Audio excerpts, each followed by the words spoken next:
మనవి యేసయ్యా ప్రభువా శరణం నీవయ్యా మలినము నాగతం పగిలెను జీవితం చేసుకో నీ వశం వినవా మనవి యేసయ్యా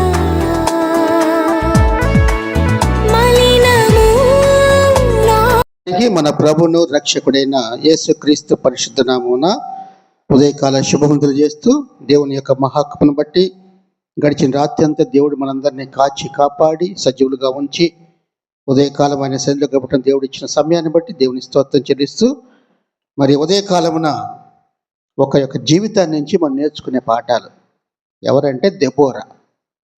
ఈ దెబోరా అనేటువంటి ఆమె ఒక ప్రవక్తి, అంటే దేవుని యొక్క మాటలను దేవుని యొక్క సందేశాన్ని జనులకు తెలియజేస్తుంది. అంతేకాకుండా ఒక న్యాయాధిపతి జడ్జిగా ఉంది. స్త్రీలలో న్యాయాధిపతిగా ఎవరు లేరు, ఆ ఒక్కతే. కనుకనే ఈ పాత నిబంధన గ్రంథంలో lessons from Deborah, life of Deborah అనేది మనం చూసినప్పుడు, దెబోరా జీవితంలో ఈ పాఠాలు మనం చూసినప్పుడు ఆమె ఇంకొక దెబోరా మనకు కనిపిస్తుంది. ఆదికాండం 35వ అధ్యాయము 8వ వచనంలో ఇస్సాకు భార్య రెబ్కాకు దాది అయినటువంటి రెబ్కా, పేరు దెబోరా. అంటే అక్కడ ఒక దెబోరా, ఇక్కడ ఒక దెబోరా, కానీ వేరువేరుగా. అయితే ఇక్కడ ఈ దెబోరాలో మనం చూసినప్పుడు మనం చదువుకున్న వాక్య భాగంలో న్యాయాధిపతుల గ్రంథము ఈ 4వ అధ్యాయంలో మనం చదువుకున్నాం ఇప్పుడే.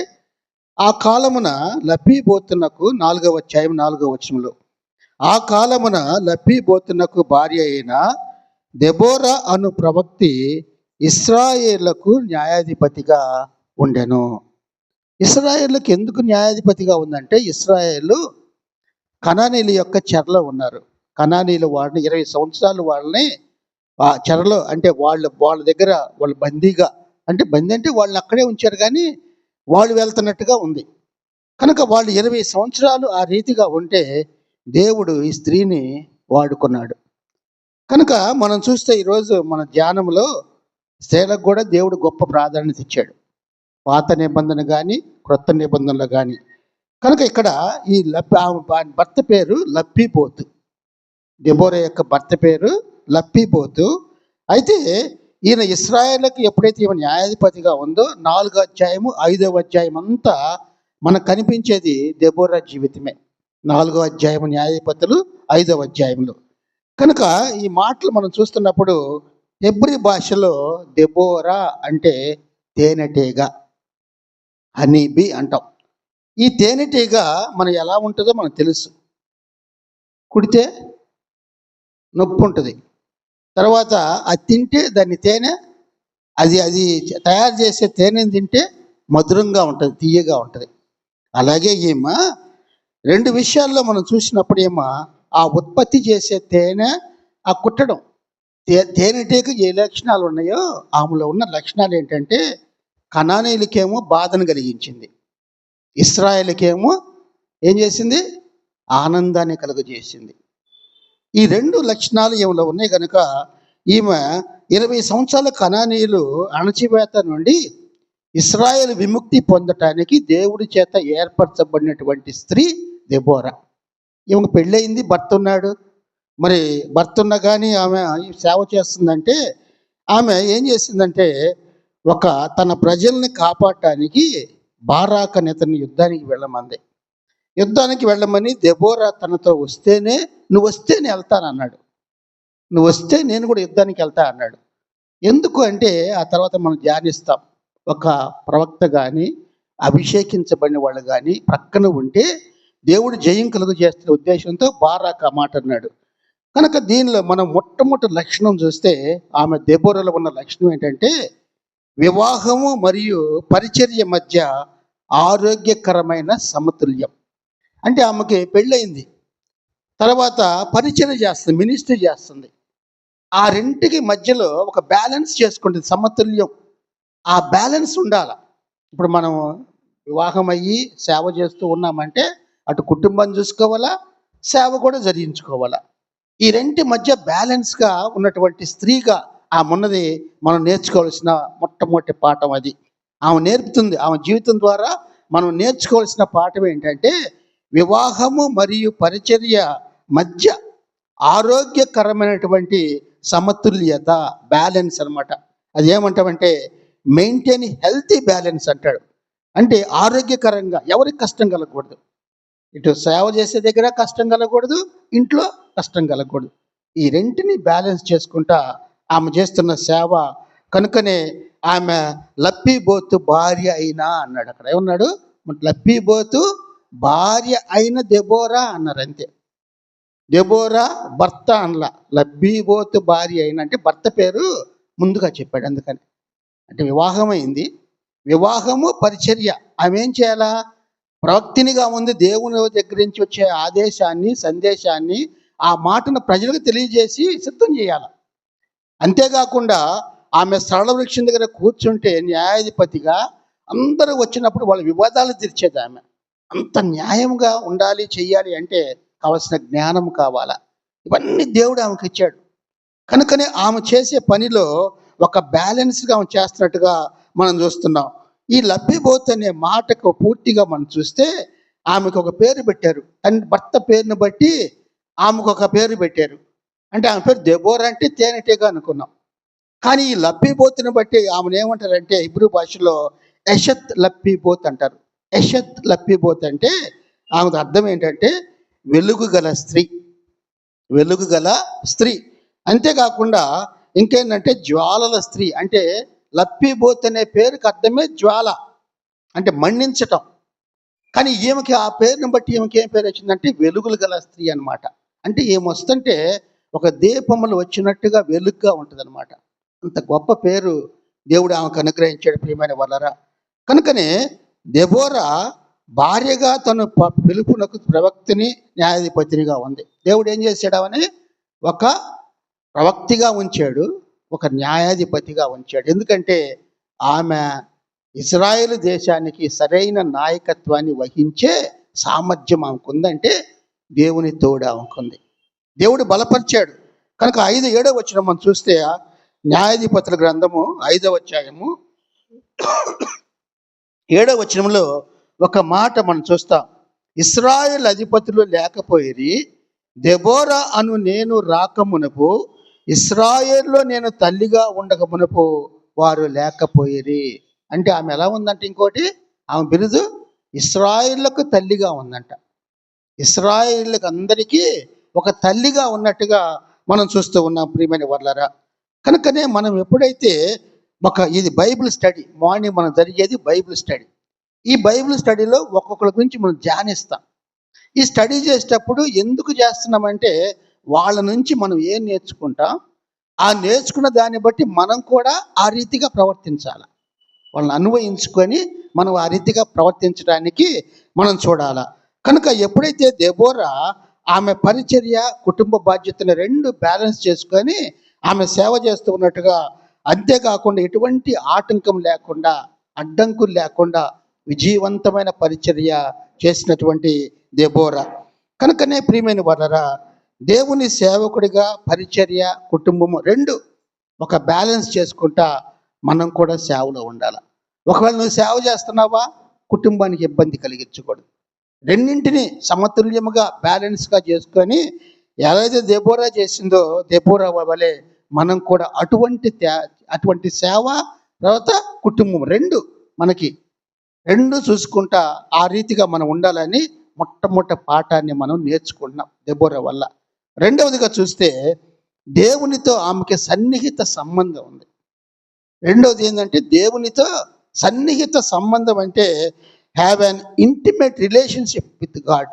అంటే అంత సన్నిహితంగా, అంటే దగ్గరగా ఉన్నటువంటి ఆ సన్నిహిత సంబంధం వల్ల ఆమె ఏం చేస్తుంది, అటు వివాహ వ్యవస్థలో భర్తకు కానీ, కుటుంబానికి కానీ, లేకపోతే పరిచర్యలు కానీ ఆమె అంత జ్ఞానంగా ఉండటానికి దేవునితో ఉన్నటువంటి సంబంధం, దగ్గర సంబంధం.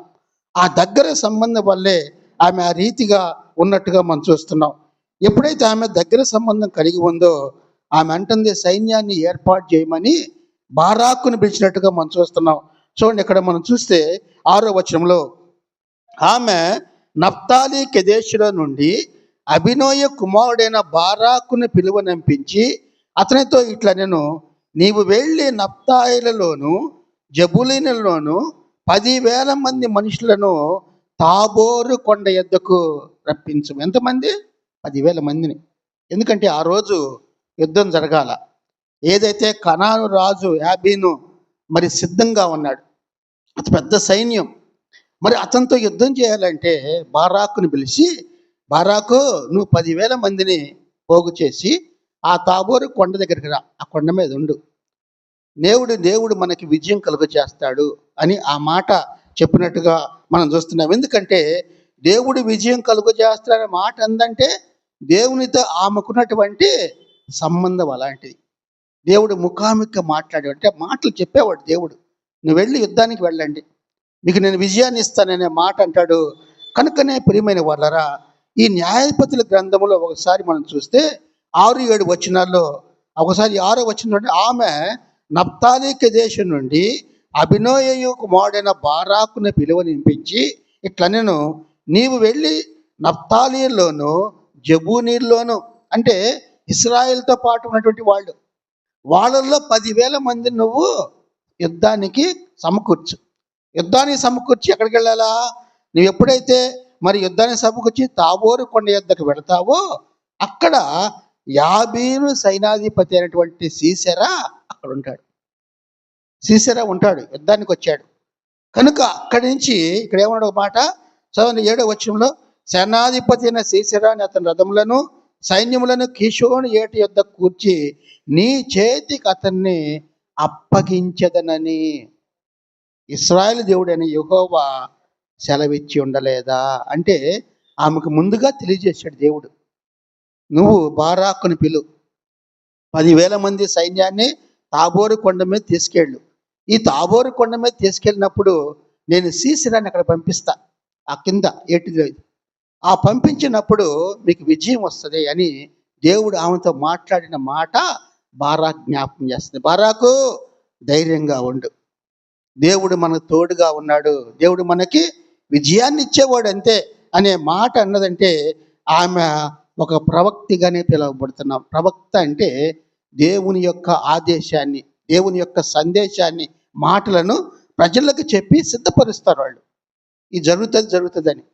అందుకనే ప్రతి చోట పాత నిబంధనంతా ఆ రీతిగా ఉంటుంది. కనుక దెబోరాలో ప్రవచనాత్మక శక్తి ఉన్నట్టుగా మనం చూస్తున్నాం. అంటే ప్రవచనాలు అంటే ప్రవచించటం, జరగబోయేది ముందుగా చెప్పటం. ఏమేమంటుంది బారాక్ తోటి, సీసెరాను దేవుడు మన చేతికి అప్పగించెను అని ఎవరు చెప్పారు? ఇశ్రాయేలు దేవుడైన యెహోవా సెలవిచ్చి ఉండలేదా అనే మాట. కనుకనే ప్రియమైన వాళ్ళరా, మనం దేవునితో సన్నిహిత సంబంధం, రోజు మనం బైబిల్ చదువుకోవటం, ప్రార్థన చేసుకోవటం, ధ్యానించటం, వాటిలో ఉంటే దేవుడు మనతో సరైన సంబంధం ఉంటుంది. దేవునితో సంబంధం లేదంటే మనం దేవుని దూరంగా వెళ్ళిపోతున్నట్టే.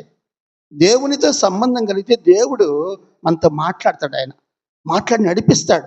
కనుక ఆమెలో ఉన్నటువంటి ఈ లక్షణాన్ని మనం కూడా దేవునితో నేను కూడా సరైన సంబంధం కలిగి ఉండాలా. దేవునికే నా సమయం ఉన్నప్పుడు, నాకు ఆ సమయం నేను ఒంటరిగా ఉన్నప్పుడు నేను ప్రార్థన చేసుకోవటమో బైబిల్ చదువుకోవటమో చెయ్యాలా అనేది మనం అనుకోవాలా. ఇక్కడ ఆమె దేవుని యొక్క స్వరాన్ని వినగలిగేలా ఆమె నిరంతరము దేవుని సన్నిధిలో గడిపిన ఆమె. దేవుని స్వరం వినాల. దేవుని స్వరం వినాలంటే దేవునితో నువ్వు గడిపినప్పుడే. కనుకనే ప్రియమైన వాళ్ళరా, హనోకు దేవునితో నడిచాడు. అంటే ఎందుకు నడిచాడు? ఆయన దేవునితో ప్రతి దినము నడుస్తున్నాడు అంతే. ఆయన ఎన్ని వందల సంవత్సరాలు? 300 సంవత్సరాలు నడిచాడు. అలాగే నోవాహు కూడా అంతే. నోవాహు కూడా దేవునితో నడిచాడు. నోవాహు అంటాడు, నోవాహు అని పిలవగా నోవాహు దేవుని స్వరం విని ఎక్కడి నుంచి వస్తుందా అనుకుంటున్నాడు. నువ్వు ఓడ తయారు చేసుకో, ఆ ఓడకు కావలసిన మొత్తం చెప్పాడు. చెప్పిన తర్వాత నీవు నీ కుటుంబం వారు రక్షణ పొందాలా. ఎందుకు అంటే నేను చేసినటువంటి మనుషులు పాపముతో నిండిపోయి వాళ్ళ ఇష్టానుసారంగా జీవిస్తున్నారు కనుక నేను జలప్రళయంతో మొత్తాన్ని చంపేస్తా.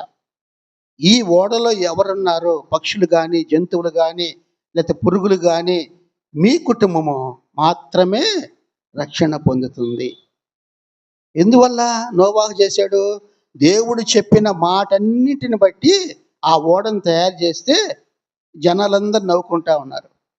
ఆయన ఓడ కడతంటే కుటుంబం అంతా ముగ్గురు మగపిల్లలు, వాళ్ళకి ముగ్గురు కోడళ్ళు, తర్వాత నోవాహు భార్య, ఎంతమంది? 8 మంది. వాళ్ళే కడుతున్నారు. కడతంటే వాళ్ళు జనాలు నవ్వుకుంటూ వెళ్తున్నారు. ఏంది జలప్రళయం వస్తుందా? అసలు వర్షమే లేదు కదా, ఏంటి నోవా అన్నాడు. నాకు జ్ఞాపకం వచ్చింది ఏంటంటే అక్కడ ప్రార్థన పెట్టాం 98లో 99లో. చాలామంది కొంచెం నవ్వుతూ వెళ్ళారు. చీకటిగా ఉన్నప్పుడు క్యాండిల్ పెట్టుకునేవాళ్ళం, గుర్తుందా? తెలుసు, కింగ్ వాళ్ళు ఉన్నారు అప్పుడు ఎందుకు నవ్వారు? ఇప్పుడు ఎలా ఉంది? మనం తెలియక నవ్వుతాం. దేవుడు ఏం చేస్తాడంటే ఆయన ప్రణాళికలో నడిపిస్తాడు అంతే ఆయన. మరి ఆనాడు మనం కూడా గమ్ము నుండి నేను కూడా రాకపోతే మరి ఇది ఎలా ఉండేదని మనకి ఒక్కసారి ఆలోచన చేసుకోండి. దేవుడు పంపించాడు. పంపిస్తే ఎన్ని ఆటుపోట్లు వచ్చినా కష్టం వచ్చినా ఒక్కసారి వస్తారు, ఇది బడా గుడా చెప్పు అంటారు. కరెక్ట్గా 5:30, 3:30, 5 కల్లా వచ్చేస్తారు అంతే. ఇక్కడే భయంకరంగా అన్నీ చేసేవాళ్ళు, ఇక్కడే వాంతి చేసేవాళ్ళు, గందరగోళంగా ఉండేదంతా. శుభ్రం చేసుకొని పిల్లలందరూ శుభ్రం చేస్తే ఊడ్చి మళ్ళీ ఆడ ప్రార్థన పెట్టుకునేవాళ్ళం. మొట్టమొదటి అక్కడ జరిగింది. ఇక్కడికి వచ్చాం, ఇక్కడి నుంచి మళ్ళీ ఇక్కడికి వచ్చాం. వెలుతురు లేదు. కానీ నోవా కడతంటే ఏమన్నారు? నవ్వారు అందరూ. నవ్వి ఆ పక్షులు ఒక్కొక్క జత చొప్పున పక్షులు, పురుగులు, తర్వాత జంతువులన్నీ ఓడలోకి వస్తుంటే వీళ్ళు ఇంకా రాలా. వాళ్ళు ఇంకా నవ్వుకుంటా వాళ్ళ ఇష్టానుసారంగా జీవిస్తూ ఉన్నారు. ఆ తరువాత నోవా కుటుంబం అందరు వెళ్ళిన తర్వాత దేవుడు అన్నాడు, తలుపు మూసేసాడు దేవుడు. ఇంకెవరు రావటానికి లేదు. ఇక అంతే. ఇక జలప్రళయం స్టార్ట్ అయింది. ఎన్ని రోజులు? 40 దినాలు పగలు రాత్రులు, ప్రచండ వర్షం. ఈనాడు మనం అంటున్నాము ప్రతి చోట క్లౌడ్ బర్స్ట్ అవుతుంది అంటున్నాడు. అంటే మేఘము పగిలిపోతుందంట. మేఘం పగిలిపోతే వర్షం, కుండపోతే వర్షం వస్తుంది. అప్పట్లోనే ఆకాశపు తూములు విప్పబడిను అన్నాడు. ఆకాశపు తూములు విప్పబడిను. ఇప్పుడు అంటున్నారు క్లౌడ్ బర్స్ట్ అంటున్నారు. అప్పుడే ఆకాశపు తూములు విప్పబడి ప్రచండ వర్షం కురిస్తే ఆ ఓడ పైకి లేచిందంతే, ఇంకంతే. అప్పుడు ఈ జనాలు వర్షం పడి తెలుస్తుంటే అయ్యా అయ్యా అంటే ఇంకేముంది, అప్పటికి అయిపోయింది. సమయం ఉన్నప్పుడే మనం సిద్ధపడాల. రక్షణను నిర్లక్ష్యం చేయకూడదు. కనుక ఇది అనుకూలమైన సమయం అంతే. దేవుడు మనకి ఇచ్చాడు. దేవుని వాక్యం వింటున్నాం. వినిన వాక్యాన్ని విశ్వసించి మనం ఏం చేయాలా? రక్షణ పొందుకోవాలా. ఆ రక్షణ ఓడలో 8 మంది కుటుంబం వారి ద్వారా సంతానం వచ్చింది. అట్లా కనుకనే ప్రియమైన వాళ్ళరా, దేవునితో సన్నిహిత సంబంధం ఉంటే దేవుడు మనల్ని నడిపిస్తాడు, మనతో మాట్లాడతాడు. మాట్లాడే దేవుడు ఏం చేస్తాడంటే సమస్తం ఆయన జరిగిస్తాడు. ఇంత జరగాలి అంటే దేవుని కృప, దేవుని యొక్క అంతే మాట. నేను అంటే చాలాసార్లు చెప్పాను, కానీ మాట్లాడేటప్పుడు నేను 2 సార్లు 3 సార్లు నాకు మాట వినపడితే నేను ముందు అనుకున్నాను ఎవరో మాట్లాడుతున్నారు అనుకున్నా. అపోస్తలుల కార్య గ్రంథం 10వ అధ్యాయం గురించి కొన్నేళ్ళ గురించి చెప్తున్నాను నేను. ఎక్కడ? అరవదండిపాలెం బ్యాప్టిస్ట్ చర్చిలో 98 నేను సెక్రటరీగా ఉన్నా. అక్కడ పాస్టర్ గారు, అంతకుముందు సుబ్బారావు పాస్టర్ గారు వెళ్ళిపోయారంటే ఎవరు లేరు. కనుక వాళ్ళ ఆరాధన కాన్స్టిట్యూషన్లో 2 ఉన్నాయి. మన జేఎంబి చర్చి కాన్స్టిట్యూషన్లో, రాజ్యాంగంలో, ఆ జేఎంబి చర్చిలో లోపల మన రాజ్యాంగంలో మంద కూడా రాశారు. ఏమనంటే తూర్పు క్రిస్టియన్ పాలెంలో సాయంత్రం 3 గంటలకు ప్రార్థనా కూటం, అరవదండిపాలెంలో సాయంత్రం 3 గంటలకు ప్రార్థనా కూటం. అంటే ఉదయం అక్కడ సంఘం అయిపోతే సాయంత్రం ఈ 2 జరగాల. ఈ 2 మన కాన్స్టిట్యూషన్లో ఉన్న ఈ 2 ఇది. ఈ కాన్స్టిట్యూషన్లో ఉన్న దాన్ని అరవదండిపాలెం వాళ్ళు అక్కడికి నేను పోయిన తర్వాత మరి దేవుడు చూడు ఎట్ట చేశాడు. ఇది కూడా ఉంది కదా. అప్పుడు నీ వాళ్ళ సంగతి ఏంది? ఒక్కసారి ఆగిపోయా, మళ్ళీ చెప్తున్నా, నీ వాళ్ళ సంగతి ఏంది? 2 సార్లు. ఈ మూడోసారి విని వాక్యం ముగించి 4 ఆ టైంలో అయింది. వచ్చేసి వెంటనే అమ్మతో మాట్లాడి, ఇట్లా వచ్చిందమ్మా అంటే, ఏమునయ్యా దేవుడు మరి ఇక్కడ వాడుకుంటాడేమో, మరి ఇక్కడ చెప్పాలని ఉందేమో అంటే, చాలాసేపు ఉన్నా. మరి ఆ రీతిగా వచ్చిన తర్వాత వీళ్ళందరూ పిల్లలందరూ ఉండి ఇలా జరగటానికి కారణమైందనమాట. ఎందుకంటే దేవుడు ఎప్పుడు మనల్ని విడిచిపెట్టేవాడు కాదు. ఎవరొక్కరి ద్వారా ఒక్కొక్కరు దేవుడు లేపుతాడు అంతే. ఎందుకు ఇలా జరుగుతుంది అంటే దాని వెనకాల అంత శ్రమ ఉంటుంది అంతే. ఆ శ్రమ ఆ ఉన్నప్పుడే మనకు అది సంతోషం ఏంటంటే, అంత శ్రమ పడినా ఇంతగా బాగుంది అంటే మనం సంతోషపడతాం. మరి నోవాహు ఎంత కష్టపడ్డాడు. మరి ఆయన అంత గోడ కట్టడానికి అంత కష్టపడితే మరి ఆయన అనుకున్నాడు, ఏంటి ఏంటి ఏంటి అనుకుంటా ఉంటే ఆ ఓడ తేలి ఆ కొండ దాకా వచ్చి కొండ దగ్గర అయిపోయిన తర్వాత అప్పుడు అర్థమైంది వాళ్ళకి. ఆ నీటిలోనే వాళ్ళు బాప్తిసం పొందారు. ఎంతమంది? 8 మంది కుటుంబ సభ్యులు. మరి నీవు నేను మనం బాప్తిసం పొందాం, ఇంకా పొందని వాళ్ళు ఉన్నారు. పొందుకొని రక్షణ పొందితే మనకు మంచిది. ఎందుకంటే దెబోరా దేవునితో సరైన సంబంధం అని మనం తెలుసుకోవాలా. ఆ తర్వాత 23 వచనం అంటాడు, వాగ్దానము చేసిన వాడు నమ్మదగిన వాడు. మన దేవుడు నమ్మదగిన దేవుడు. వాగ్దానం చేస్తాడు. Is faithful God. వాగ్దానం చేశాడంటే ఆ వాగ్దానాన్ని నెరవేరుస్తాడు అంతే. ఆయన నా జీవితాల్లో దేవుడు వాగ్దానం ఇస్తాడు, వాగ్దానాలని నెరవేరుస్తాడని మనం తెలుసుకోవాలి ప్రియులారా.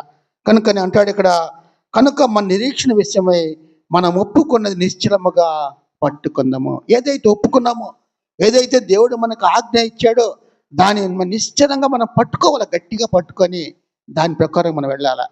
కనుకనే 3వదిగా మనం చూస్తే మొట్టమొదట వివాహము, పరిచర్య, మినిస్ట్రీ, మ్యారేజ్ మినిస్ట్రీ, ఈ 2 బ్యాలెన్స్ చేసుకుంటా ఉండాల. దెబోరా చేసింది.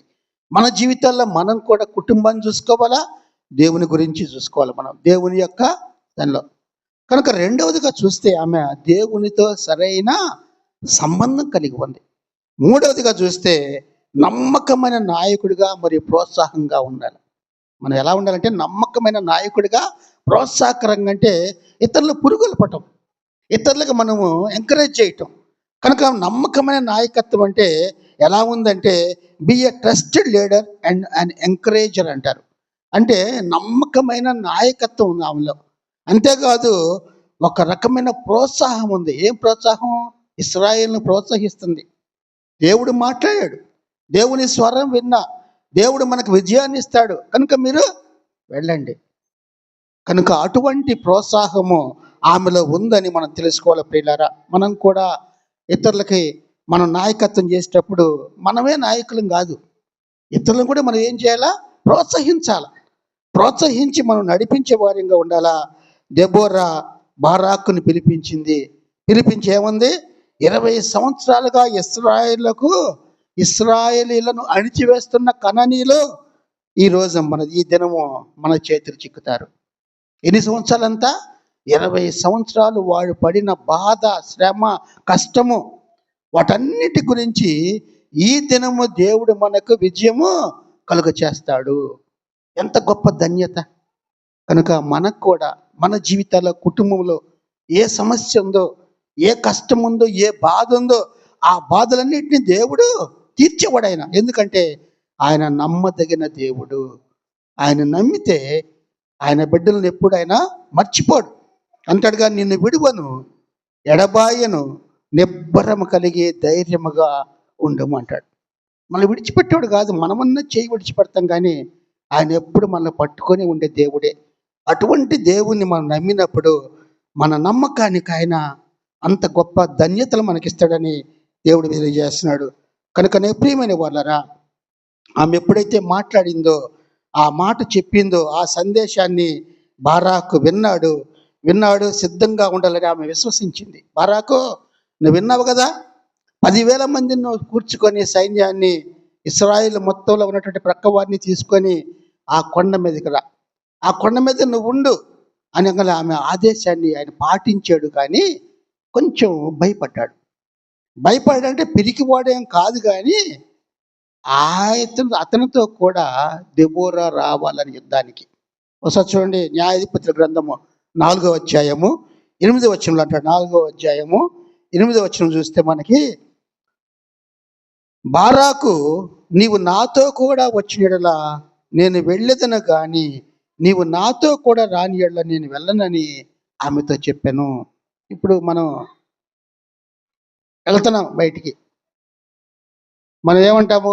నువ్వు వెళ్ళయ్యా, నీ పని అయిపోద్దని మన పిల్లలకో లేకపోతే ప్రక్క వారికో చెప్తే వాళ్ళు కొంచెం అనుమానిస్తారు. నువ్వు కూడా మాతో వస్తే మేము వెళ్తాం. ఎందుకు? నువ్వుంటే ఒక ధైర్యం, నువ్వుంటే దేవుడు మన పక్షాన ఉన్నట్టే. ఎందుకంటే నువ్వు ఒక ప్రవక్తివి, ఒక న్యాయాధిపతివి, దేవునితో సంబంధం కలిగిన దానవు. కనుక నీ నాయకత్వంలో, నీ ప్రోత్సాహంలో నేను కూడా ఉండాలంటే నాతో నువ్వు కూడా యుద్ధానికి రావాలా అని బారాక్ అంటే ఆమె ఏమంది? ఒక మాట చూడండి, అక్కడ ఏమున్నదంటే 8వ వచనం చూడమ్మా.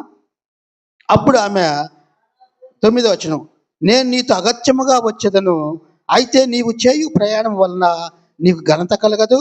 యెహోవా ఒక స్త్రీ చేతికి సిసెరాను అప్పగించడానికి చెప్పి తాను లేచి బారాకుతో కూడా కెదేషునకు వెళ్ళాను. దేవుడు ఏం చేశాడు తెలుసా? మళ్ళీ ఒక స్త్రీని వాడుకున్నాడు.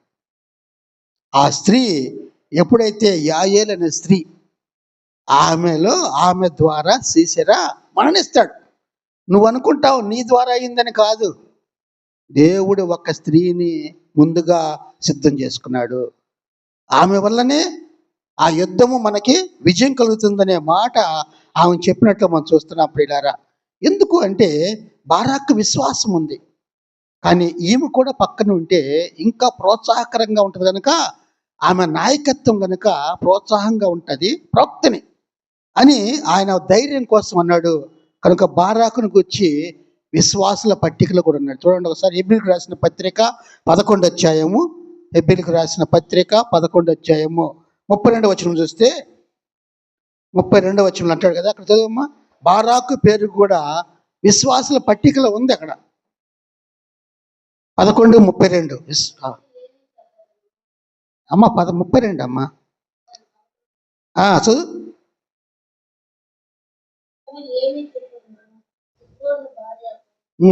గిద్యోను, బారాకు అంటే పేర్లు ఏమున్నాయి? బారాకు పేరు ఉందా లేదా?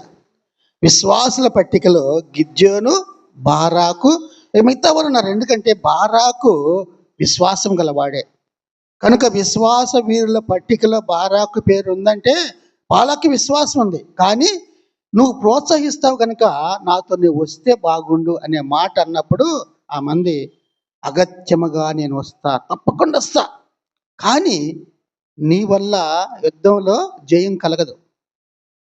దేవుడు ఒక స్త్రీని ఎన్నుకున్నాడు, ఆమె వల్లనే యుద్ధంలో మరి మనకు విజయం కలుగుతుందనే మాట అన్నాడు. ఎందుకంటే బారాకు బలహీనుడు కాదు, పిరికివాడు కాదు, కానీ ఆమె ఉంటే ఒక ధైర్యం అనేది మనం చూస్తూ ఉన్నాం.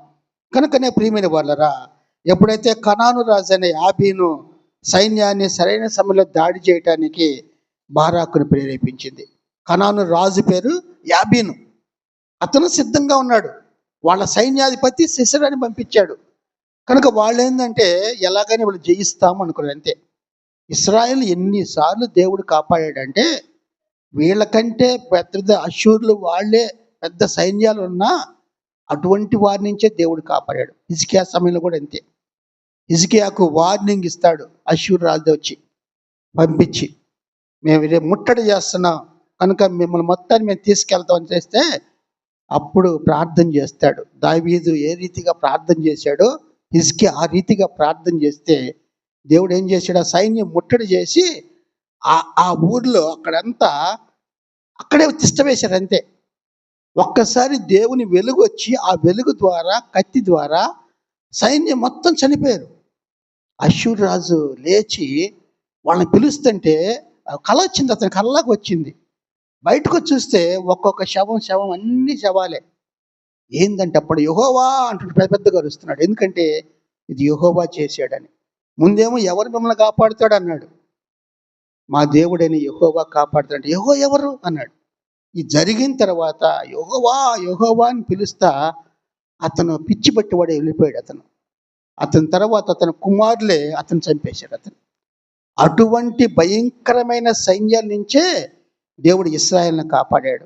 కనుక 20 సంవత్సరాలు వాళ్ళ కింద అణిచివేయబడినటువంటి ఇశ్రాయేలుని దెబోరా అనే ప్రవక్తని న్యాయాధిపతి వలన దేవుడు ఏం చేస్తున్నాడు? వాళ్ళకి రక్షణ ఇస్తున్నాడు, కాపాడుతున్నాడు. వాళ్ళని ఆ కణనీల నుంచి విముక్తి కలుగు చేస్తున్నట్టుగా మనం చూస్తున్నాం ప్రియులారా. కనుకనే ఎప్పుడైతే తాబోరు కొండ మీదకి సిసరా వెళ్ళాడో అక్కడ మనం చూస్తాం నమ్మకమైన నాయకుడు ప్రోత్సహించే వారి గురించి తిమోతి పత్రికలో పౌలు గారు రాస్తుంటాడు. నమ్మకంగా ఎవరైతే ఉంటారో, నాయకత్వం ఉంటారో, ఉపదేశిస్తారో, ప్రోత్సహిస్తారో అటువంటి వారి గురించి మనం చూసినప్పుడు ఎందుకంటే వాళ్ళు నిరుత్సాహపరచరు, ఇతరులని ఎంకరేజ్ చేయాలా, ప్రోత్సహించాలా. తిమోతికి రాసిన మొదటి పత్రిక 4వ అధ్యాయము 13వ వచనం చూస్తే, తిమోతికి రాసిన మొదటి పత్రిక 4వ అధ్యాయము, నేను వచ్చు వరకు చదువుట ఎందును, హెచ్చరించుట ఎందును, బోధించుట ఎందును జాగ్రత్తగా ఉండుము. తిమోతి, ఓ యువకుడా, ఆయన యువ పాస్టర్ కాపరి సంఘానికి, ఓ యువకుడా, నేను వచ్చు పర్యంతము ఏం చేయాలి? నువ్వు చదువుటలోను, బోధించుటలోను, హెచ్చరించుటలోను జాగ్రత్తగా ఉండము. అంటే నీ సంఘాన్ని నువ్వు ఎలాగంటే హెచ్చరించాల, బోధించాల, ఇంకా ఏం చేయాలా? తర్వాత చదువుకోమని చెప్పాల, బైబిల్ చదవమని చెప్పాల.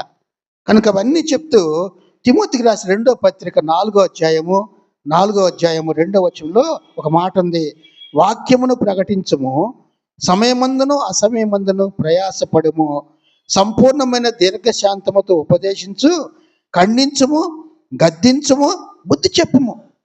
ఎందుకంటే ఒక నాయకత్వం ఉన్నప్పుడు ఖండించాల. బారాకును ఆమె ఖండించింది, హెచ్చరించింది. బారాకు, నువ్వు సైన్యాన్ని సిద్ధం చేసి ఎక్కడికి వెళ్ళాలా? ఆ కొండ మీదకి వెళ్ళు. కనుక నువ్వు చేయాల్సిన పని ఇదని ఆమె ఖండించింది, బుద్ధి చెప్పింది, తర్వాత ప్రోత్సహించింది. అలాగే పౌలు కూడా, అపోస్తలుడైన పౌలు గారు తిమోతిని ఆ రీతిగా హెచ్చరిస్తున్నాడు. తిమోతి, నువ్వు చదవటంలో, బైబిల్ చదవటంలో, వాక్యం చదవటంలో అశ్రద్ధ చేయొద్దు. చదవాలా, హెచ్చరించాలా, ఉపదేశించాలా, ఇవన్నీ నీటిలో నువ్వు జాగ్రత్తగా ఉండు అని చెప్పాడు. ఇంకా సమయమందును అసమయమందును, ఒకవేళ నీ సమయం లేదని బైబిల్ చదువుకోవట్లేదేమో, ఆ సమయాన్ని చూసుకొని బైబిల్ చదువుకోవాలా, ప్రార్థన చేసుకోవాలా. అమ్మ నాకు సమయం లేదు, ఇంకా నేనేం బైబిల్ చదువుకుంటా, లేవగానే ప్రార్థన చేసుకోవాలా. ప్రభా, రాత్రంతా కాపాడేవు కదయ్యా, నువ్వు ఇచ్చినటువంటి ఈ జీవాన్ని బట్టి సజీవునిగా ఉంచినందుకు నీ స్తోత్రమయ్యా అని చెప్పి దేవునికి కృతజ్ఞత చెల్లించాలి. మనం తర్వాత చేసుకోవచ్చులే, మర్చిపోవచ్చులే, ముందు అటు పోయినా ఇటు ఇవన్నీ అనుకుంటా ఉంటాం. కనుక సమయమందును అసమయమందును, సమయం ఉన్నా లేకపోయినా ఆ సమయాన్ని కూర్చుకొని మనం ఏం చేయాలంటే వాక్యం చదువుకోవాలా, ప్రార్థన చేయాలా. కనుకనే ప్రియమైన వాళ్ళరా, హెబ్రీయులకు రాసిన పత్రిక 10వ అధ్యాయము 24-25 వచనంలో చివరి చదువుతా, ప్రేమ చూపుట ఎందును ఒకనికొకడు పురికొల్పవలనని ఆలోచింతుము. ప్రేమ అంటే దేవుని ప్రేమ మనలో ఉంటే మన ఇతరులను ప్రేమిస్తాం. మనం ఆ ప్రేమ ఏం చేస్తుందంటే ఒకరిని పురికొల్పుతూ ఉంటాం, హెచ్చరిస్తా అంటే ప్రోత్సహిస్తాం. ఆ ప్రోత్సాహం ఎలా ఉంటుంది? ఇది చెయ్యండి, ఇది చెయ్యండి, ఈ రకంగా పొండి అని చెప్తాం, కానీ చెయ్యొద్దనే మాట ఎప్పుడు అనరు. ఎందుకంటే ఆ పురికొల్పటం అంటే పౌలు గారు చెప్తున్నాడు, ప్రేమ చూపుటి యందు ఒకరినొకడు పురికొల్పండి. కింద పుట్టినోట్లో ఉంటుంది రేప వలనని, అంటే వాళ్ళు ప్రోత్సహించాలా, వాళ్ళకి ఏ రీతిగా చెప్తామో ఆ రీతిగా ఉండాలా. కనుకనే మూడవదిగా మనం చూసినప్పుడు, ఎప్పుడైతే మనము మరి ఒక నాయకత్వంలో ఉన్నాము అంటే దెబోరా లాగా మనం కూడా నాయకత్వంలో ఉన్నామంటే ఇతరుల్ని ప్రోత్సహించే వారిగా ఉండాలి. నువ్వు ఉపదేశించే వాళ్ళుగా, నువ్వు పాటలు పాడేవాళ్ళుగా, నువ్వు వాక్యం చదివేవాళ్ళుగా నువ్వు ఉన్నావు అంటే నీతో పాటు ఇంకొకరిని కూడా మనం ప్రోత్సహించాలి, ప్రేరేపించాలి. నేనే చెయ్యాలా అని కాదు. కనుక ఆమెలో ఉన్నటువంటి ఆ లక్షణాన్ని, ఆ పాఠము మనం కూడా నేర్చుకొని జీవించాలా. 4వదిగా చివరిగా దేవుని పట్ల కృతజ్ఞత, క్రమశిక్షణ పెంపొందించుకోండి. దేవుని పట్ల ఏం కావాలి మనకి? కృతజ్ఞత కావాలి మొట్టమొదట. తర్వాత క్రమశిక్షణ కావాలా. కనుక ఎప్పుడైతే ఈమె ఇశ్రాయేలు దేవుడు కనాను మధ్య జరిగిన యుద్ధములో విజయం సాధించిన ఘనత ఎవరి వల్ల ఉంది? దేవుని వలనే. ఎందుకన్నది ముందే చెప్పింది. బారాకు, నువ్వు వెళ్ళు, ఇశ్రాయేలు దేవుడని యెహోవా సీసెరాను మన చేతికి అప్పగిస్తాడు, అంతే. ఆ మాట అన్నది అంటే ఆమె ఏం చేసిందంటే సమస్త ఘనత మహిమ ప్రభావాలన్నీ దేవునికే చెల్లిస్తుంది. కృతజ్ఞత అది. ఆ కృతజ్ఞత కలిగినటువంటి స్త్రీగా ఉంది కనుక మన జీవితాల్లో దేవుడు చేసిన మేళ్ళకు మనం కృతజ్ఞత చెల్లించాం. దీనికి బదులు ఇంకోటి ఇవ్వలేదే నాకు, ఇచ్చినవి పోయినాయి, ఇచ్చిన దానికి కృతజ్ఞత చెప్పం. ఇంకా రావలసిన వాటి గురించి ఆలోచిస్తా, ప్రార్థన చేస్తా. నీకు ఇచ్చాడు, నువ్వు అనుభవిస్తున్నావు, అన్నీ చేస్తున్నా ఇంకొకటి రాలేదే, అది రాలేదని దాని సైజు చూస్తావు. కానీ ఒకటి ఇచ్చినప్పుడు కృతజ్ఞత చెప్తే దేవుడు చాలా సంతోషిస్తాడు. ఈమె యుద్ధము ఒక ప్రవక్తినిగా నాయకత్వం వహించింది, ఒక న్యాయాధిపతిగా ఉంది. ఇంత చేసుకుని కూడా ఆమె ఏమంటుంది? దేవునికి ఘనత చెల్లునుగాక అనే కృతజ్ఞత చెల్లించినట్టుగా మనం చూస్తున్నాము. కనుక యాబీను సైన్యము బారాకుతో వెళ్ళినందున ఓడిపోయినందని ఆమె చెప్పింది. ఎప్పుడైతే యాబీను సైన్యము, కనానీయుడి యొక్క సైన్యము ఎప్పుడైతే ఓడిపోయిందని ఆమె చెప్పలేదు, కానీ దేవుడే మనకి గెలిపించాడు అనే మాట అంటుంది. విజయం ఇచ్చింది దేవుడే. ఒకసారి మనం చూస్తే ఆ విజయం ఎలా వచ్చిందో ఒకసారి మనం చూద్దాం. ఆ స్త్రీ గురించి ఒకసారి చూడండి. ఇక్కడ ఎప్పుడైతే బారాకు ఈ యొక్క మనం చూసినప్పుడు ఒకసారి చూడండి, ఇక్కడ 14వ వచనంలో, దెబోరా లెమ్ము, యెహోవా సీసెరాను నీ చేతికి అప్పగించిన దినము ఇదే. దెబోరా అంటుంది, బారాకు లే, నువ్వెందుకు లెగవాలంటే ఈ దినము యెహోవా సీసెరాను మన చేతికి అప్పగించిన దినం. అంత గొప్పగా చెప్పగలిగిందంటే దేవుని యొక్క మాట విన్నది, స్వరం విన్నది. విని ఆమె చెప్పింది. ఆ తర్వాత బారాకు వెళ్ళాడు 10,000 మందితోటి తాబోరు కొండ మీదకి వచ్చాడు. బారాకు వారిని హతము చేయనట్లు యెహోవా సిసెరాను రథములన్నింటినీ సర్వసేనలను కలవరపరిచాడు. ఎప్పుడైతే బారాకు 10,000 మందితో వెళ్ళాడో, సీసెరాది పెద్ద సైన్యం కనానీయులది, వాళ్ళందరినీ దేవుడు ఏం చేశాడంటే కలవరం లేపాడు. వాళ్ళకి అర్థం కాల, ఎటు వెళ్ళాలో ఏం చేయాలో అర్థం కాని స్థితిలో వాళ్ళు ఉన్నప్పుడు ఆడేమైందంటే రథములన్నింటినీ కలవరపరిచాడు. రథాలన్నీ ఏం చేశాడు, గుర్రాలు వాటికి ఇష్టానుసారంగా వెళ్ళిపోతున్నాయి. ఈ సీసెరా రథము దిగి కాలి నడకన వెళ్ళిపోయాను.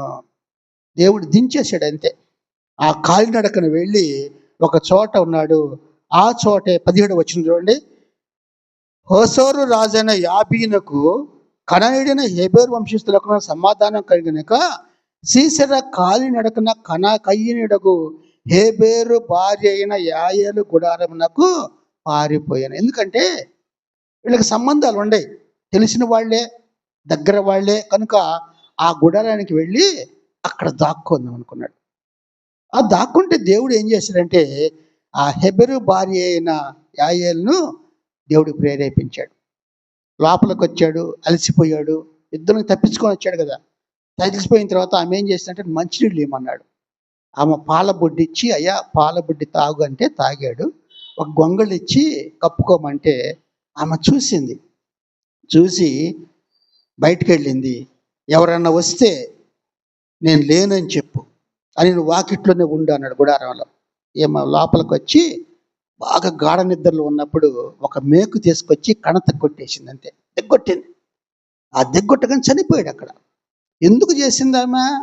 దేవుడు ఆమెను వాడుకున్నాడు. చెప్పింది కదా, దెబోరా చెప్పింది కదా, బారాకు నీ వల్ల యుద్ధములో విజయం కలగల, దేవుడు ఒక స్త్రీని ఎన్నుకున్నాడు. ఆ స్త్రీయే యాయేలు. యాయేలు అనే స్త్రీని ఎన్నుకున్నాడు కనుక బారాకు చనిపోయాడు. అప్పుడు బారాకు చనిపోయిన తర్వాత ఒకసారి 16వ వచనం 20వ వచనం తోటి, అతడు గుడారపు ద్వారం నిలిచి ఉండమని చెప్పిన తర్వాత ఆమె మేకు తీసుకుని తెగ్గొట్టింది. చూడండి 22లో, అతడు చచ్చెను. బారాకు సీసెరాను తరుముచుండగా యాయేలు అతన్ని ఎదుర్కొని వచ్చి, రమ్ము, నీవు వెదకుచున్న మనిషిని నీకు చూపించదనగా అతడు వచ్చినప్పుడు సీసెరా చచ్చిపడి ఉండెను, ఆ మేకు అతని కణతలలో ఉండెను. చనిపోయాడు. ఎవరి ద్వారా? ఎవరి చేతిలో? ఒక స్త్రీ యాయేలు అనే ఆమె చేతిలో. ఆ స్త్రీ ఎవరు వారు నడిపించారు? దెబోరా అనే స్త్రీ ఆమె. కనుక ప్రియమైన వాళ్ళరా, దేవుడికి ఇష్టమైన వారిని దేవుడు వాడుకుంటాడు.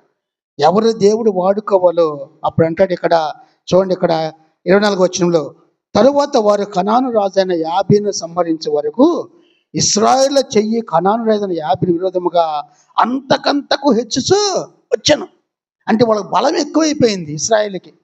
కనాను రాజును కూడా అందరినీ సంహరిస్తూ వెళ్ళిపోతుంటే అప్పుడు పాట పాడారు 5వ అధ్యాయంలో. ఏం పాట అంటే, ఆ దినమున దెబోరాయు అభినయ కుమారుడైన బారాకు ఈ కీర్తన పాడేది, ఇశ్రాయేలు యుద్ధశాలలో ధైర్యము కనపరచుడి, ప్రజలు సంతోషముగా స్థిరపడిరి, యెహోవాను స్తుతించుడి, రాజులారా వినుడి, ఆలకించుడి, యెహోవాకు గానము చేసేదము. మన పాట ఉంది, యెహోవాకు గానము చేసేది. ఆ పాట ఇదే, ఈ పాటే, ఈ గానము చేసేదము అంటూ అక్కడ అంటాడు. ఇక్కడ మాట, ఎప్పుడైతే ఇశ్రాయేలు దేవుడిని యెహోవాని కీర్తించేదనో, యెహోవా నీవు శేయరు నుండి బయలుదేరినప్పుడు భూమి వణికెను, ఆకాశపు నీళ్లను కుమ్మరించెను, మేఘములు వర్షించెను అని చెప్తూ అక్కడ అన్నాడు. ఇక్కడ అనాతు కుమారుడైన షమ్గ దినములో, యాయేలు దినములలో రాజమార్గములు ఎడారులయ్యను. షమ్గర్ అంటే ఈమెకు ముందు ఉన్న ప్రవక్త. హదదు, షమ్గరు వీళ్ళంతా ముందున్న ప్రవక్తలు. ఆ తర్వాత వచ్చిన స్త్రీ ప్రవక్తని న్యాయాధిపతి ఈ ఒక్కతే, దెబోరా ఒక్కతే. కనుక ప్రియమైన వాళ్ళరా, దేవునికి మనము కృతజ్ఞత చెల్లించాల. ఎందుకంటే యుద్ధము యెహోవాదే. మనం సాతానుతో మనం చేయలే యుద్ధం. ఎవరు చేయాలా? దేవుడు చేయాలా. దేవుడు ఆ శక్తిని ఇస్తాడు. కనుకనే అంటాడు కీర్తనకారుడు, మనం చూసినప్పుడు 33వ కీర్తన 16-17 వచనాల్లో, ఏ రాజును సేనా బలము చేత రక్షింపబడడు, ఏ వీరుడును అధిక బలము చేత తప్పించుకొనడు, రక్షించుటకు గుర్రము అక్కర్లేదు. నువ్వు రక్షించుకున్నావంటే గుర్రం అక్కర్లా. మరి చేశారా? నువ్వు గుర్రాలు నమ్ముకొని నువ్వు మనుషులు నమ్ముకుంటే కాదు అంటాడు కదా. దేవుడైన యెహోవాను మనం నమ్ముకోవాలా, దేవుని నమ్ముకోవాలా. మనకు అవసరత, మన కష్టం వచ్చినప్పుడు ఒక మనిషి దగ్గరికి వెళ్తే ఆ మనిషి ఒక చిన్న చూపు చూస్తాడు. ఇస్తా అంటాడు, ఇవ్వరు. మళ్ళీ రమ్మంటాడు, ఇవ్వడు. ఎందుకంటే ఆ మనిషి నిన్ను అవమానించడానికి. దేవుడైతే నీకు కావలసింది దేవుడు అనుగ్రహించేవాడే. ఆయన నమ్మదగిన దేవుడు కనుక దేవుని ప్రియమైన వాళ్ళరా, దేవుని పట్ల కృతజ్ఞత, క్రమశిక్షణ దేవునిలో మనం ఉండాలి. అంటే ఆయన చెప్పినట్టు మనం నడుచుకోవటం. ఇప్పుడు శిష్యులు ఉన్నారు, శిష్యుల్ని ఏమంటామంటే డిసైపుల్స్ అంటాం, అంటే శిష్యులు అన్నాం. ఎక్కడి నుంచి వచ్చారు? ఆయన యేసుక్రీస్తు ప్రభు దగ్గర క్రమశిక్షణ నేర్చుకున్నారు. వాళ్ళు ఎలా మాట్లాడాలా, ఎలా చేయాలా, ఎలా స్వస్థపరచాలా, ఏ రీతిగా చేయాలా, అన్నీ నేర్చుకున్నటువంటి శిష్యులు. అటువంటి క్రమశిక్షణ కలిగినటువంటి దెబోరా కృతజ్ఞతా భావం కూడా ఆమెలో ఉంది. నీవు నేను ఈరోజు ఈమె ద్వారా నేర్చుకునే 4వ పాఠం ఏంటంటే, మనకు కూడా కృతజ్ఞత ఉండాలా దేవుని ఎడల. మనం కూడా ఏం చేయాలా? క్రమశిక్షణ కలిగిన యోధుల వలె, విశ్వాస యోధుల వలె మనం ఉండాలా. ఆ క్రమశిక్షణ లేకపోతే దేవుని సన్నిధిలో దేవుని వాక్కులు మనం వినలేం. మనం దేవుని సన్నిధికి వచ్చామంటే దేవుని వైపే మన దృష్టి. మాట్లాడేది నేను కాదు, దేవుడే మాట్లాడతాడు. ఆ దేవుని వైపు మనం చూడాలి. కనుక నే కేవలం నిలబడతాం అంతే. ఆ మాట్లాడే దేవుడు ఎంత గొప్పవాడు, ఆయన మన దృష్టి ఉంచి చూడాలి. ప్రియమైన వాళ్ళ 116వ కీర్తన 2 మాటలు చెప్పి ముగిస్తాను. 116వ కీర్తన 12-14 వచనాలు చూస్తే ఆ మాట ఉంది. ఈ కీర్తన అంటాడు, యెహోవా నాకు చేసిన ఉపకారములన్నింటికీ నేను ఆయనకేమి చెల్లించను. దేవుడు మనకి ఇన్ని ఉపకారాలు చేశాడే, మనం ఏం చెల్లిస్తున్నాం? ఏమి చెల్లించట్లా. కనీసం కృతజ్ఞత చెల్లించట్లా. కృతజ్ఞత చెల్లించటం అనేది మనం చేయాల్సిన పని. ఆయన బిడ్డగా, ఆయన కుమార్తెలుగా, కుమారులుగా దేవుడు ఒక చిన్న మేలు చేస్తే, ప్రభువా నాకు ఈ మేలు చేసేవయ్యా, నీ కృతజ్ఞత చెల్లిస్తున్నాను ప్రభువా అని అనాలా. మనం అంటాడు, నేను ఆయనకేమి చెల్లించదను అని రక్షణ పాత్రను చేత పుచ్చుకొని యెహోవా నామమున ప్రార్థన చేశాను. ఆ ప్రార్థనలో ప్రభువా నీకు వందనాలయ్యా, కృతజ్ఞతలు ప్రభువా, నన్ను కాపాడావు ప్రభువా, నాకు స్వస్థతనిచ్చావయ్యా, నా బలహీనతల్లో బలపరిచావయ్యా, నా కుటుంబంలో ఉన్న సమస్యల నుంచి నన్ను బయటికి విడిపించావయ్యా, ప్రతి విషయంలో నువ్వు నాకు చేస్తున్న మేలుకు నేనేమి చెల్లిస్తున్నానంటే యెహోవా నామమున ప్రార్థన చేసేదను. మనం ప్రార్థన చెయ్యాలా? యెహోవాకు నా మొక్కుబడి చెల్లించదను, ఆయన ప్రజలందరూ ఎదుటనే చెల్లించదను. ఏంటి ప్రజలందరూ ఏంటంటే సాక్ష్యం ఇవ్వాల. నీకు దేవుడు చేసిన మేలు నువ్వు దాచిపెట్టుకొని రహస్యంగా ఉండమని కాదు, ఆ రహస్యం కాకుండా ప్రజలందరి ఎదుట నువ్వు చెప్పాల, నా దేవుడు యేసుక్రీస్తు ప్రభు నాకు ఈ మేలు చేశాడు, నన్ను స్వస్థపరిచాడు, నేను ఈ రీతిగా ఉన్నాను అంటే ఆయన కృపను బట్టే, ఆయన నన్ను కాపాడిన దాన్ని బట్టే అని మనం ఏం చేయాలా? కృతజ్ఞత చెల్లిస్తూ సాక్ష్యం ఇవ్వాలి. అందుకంటాడు ఆయన ప్రజలందరూ ఎదుటనే చెల్లించేదను. కనుక ప్రియమైన వాళ్ళరా, మీ శక్తి చేతి బలము ఏదైనా చెప్పొచ్చు, కానీ దేవుని శక్తే, మన చేతుల బలం కాదు. ఏ పని చేస్తున్నా దేవుని యొక్క శక్తే, మాట్లాడుతున్నా దేవుని నోట ఆయన బూరగా మనం ఉంటాం అంతే. అంతేకాకుండా మనం అంటాడు ఇక్కడ దేవుని సన్నిధిలో జారి పడకుండా మన పాదాలను కూడా తప్పిస్తాడు ఆయన. కీర్తనకాడు అంటాడు 56వ కీర్తన 12వ వచనంలో, నేను జీవపు వెలుగులో దేవుని సన్నిధిని సంచరించినట్లు జారి పడకుండా నీవు నా పాదములను తప్పించి ఉన్నావు. అయ్యా, నువ్వు తోడుగా ఉంటే, నీ సన్నిధి ఉంటే నేను జారి పడిపోలేనయ్యా అనేది మనం జారి పడకుండా ఆయన తప్పించాడు. కనుక ప్రియమైన వాళ్ళరా, దెబోరా జీవితం నుంచి మనం నేర్చుకోవాల్సింది ఇంకా ఏంటంటే, మనము ఎలాగ మమ్మల్ని అంటే దేవుని పోలి నడుచుకోవాలా. ప్రభువు అంటాడు, నేను క్రీస్తుని పోలి నడుచుకున్నట్లు మీరు నన్ను పోలి నడుచుకుని అంటాడు. ఇక్కడ దెబోరా ఆమె ఏం చేసిందో, ఆమె వల్ల మనం ఏ పాఠం నేర్చుకున్నామో దాన్ని బట్టి మనం నడుచుకోవాలా. కనుకనే తెస్సలోనికి రాసిన 2వ పత్రిక 3వ అధ్యాయము 7 అంటాడు, ఎలాగో మమ్మను పోలి నడుచుకునే వలనో మనకే తెలియను, మేము మీ మధ్యను అక్రమముగా నడుచుకొనలేదు అనే మాట అంటాడు. దెబోరా పురుషులకు స్త్రీలకు ఇద్దరికి ఆమె అనుకరించినటువంటి ఒక మంచి ప్రవక్తనిగా, న్యాయాధిపతినిగా, ఒక మంచి వివాహ వ్యవస్థను కానీ పరిచర్య కానీ ఒక బ్యాలెన్స్గా చేసుకుంటూ దేవునితో సరైన సంబంధం కలిగి ఇశ్రాయేలుకు విజయం కలుగు చేసినటువంటి ఆ గొప్ప నాయకురాల్ని మనం జ్ఞాపకం చేసుకుంటాం. కనుకనే జ్ఞానము గలవాడు ఉపదేశము వలన తెలివి నందును అంటాడు.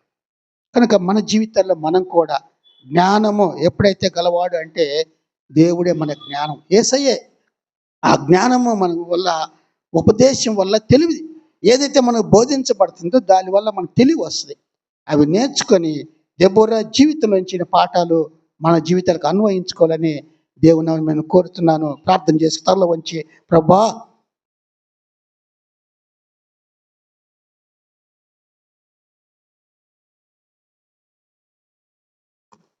మనం దేవునితో సంబంధం కలిగి ఉన్నాము అంటే దేవుడు మనతో మాట్లాడతాడు.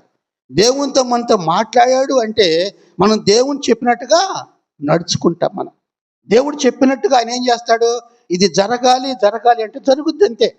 ఆమెకేం చెప్పాడు, బారాకు నువ్వు 10,000 మంది సైన్యాన్ని సమకూర్చి ఆ కొండ మీదకి వస్తే, ఆ కొండ మీద నుంచి తర్వాత కింద సిసెరా ఉంటాడు, ఆ సిసెరాని ఆ చేతికి దేవుడు అప్పగిస్తాడు, మన చేతికి అప్పగిస్తాడని సైన్యంలో అధిపతి యెహోవా సెలవిస్తున్నాడు, ఇశ్రాయేలు దేవుడని యెహోవా సెలవిస్తున్నాడు అనే మాట అన్నదంటే ఎందువల్ల?